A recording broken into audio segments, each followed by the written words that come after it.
Medina. രാത്രി ശാന്തമാണ്. അവിടെ പതുക്കെ ശ്വാസം വിട്ടുകൊണ്ട് ഈ ലോകത്തോട് വിട പറയാൻ ഒരുങ്ങുകയായിരുന്നു ഫാത്തിമ റളിയല്ലാഹു അൻഹ. മഹദിയുടെ അരികിൽ വാക്കുകളില്ലാതെ അലി റളിയല്ലാഹു അൻഹു ഇരിക്കുന്നുണ്ട്.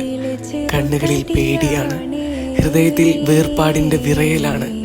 ഫാത്തിമ റളിയല്ലാഹു അൻഹ പതുക്കെ അലിയാർ തങ്ങളെ നോക്കി പറഞ്ഞു, യാ അലി, ഞങ്ങളോട് ഒരിക്കലും കള്ളം പറഞ്ഞിട്ടില്ല, നിങ്ങളെ വഞ്ചിച്ചിട്ടില്ല, ഞങ്ങളോട് ഒരിക്കൽ പോലും അനുസരണക്കേട് കാണിച്ചിട്ടുണ്ടോ? അലി റളിയല്ലാഹു അൻഹുവിന്റെ കണ്ണിൽ നിന്നും ഒരൽപ്പം കണ്ണുനീർ വീണു. ശബ്ദം തകർന്നു.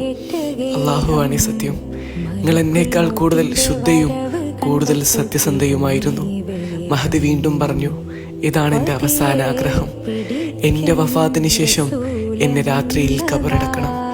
അലി റളിയല്ലാഹു അൻഹു മൗനമായി തലകുനിച്ചു. വാഗ്ദാനം കണ്ണീരിലെഴുതി.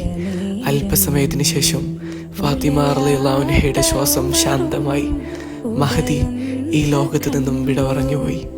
രാത്രിയിൽ ഖബറിനുള്ളിൽ അലി റളിയല്ലാഹു അൻഹു സ്വന്തം കൈകളാൽ മഹദിയെ വെച്ചു. മണ്ണ് വീഴുമ്പോൾ ഹൃദയം തകർന്നു.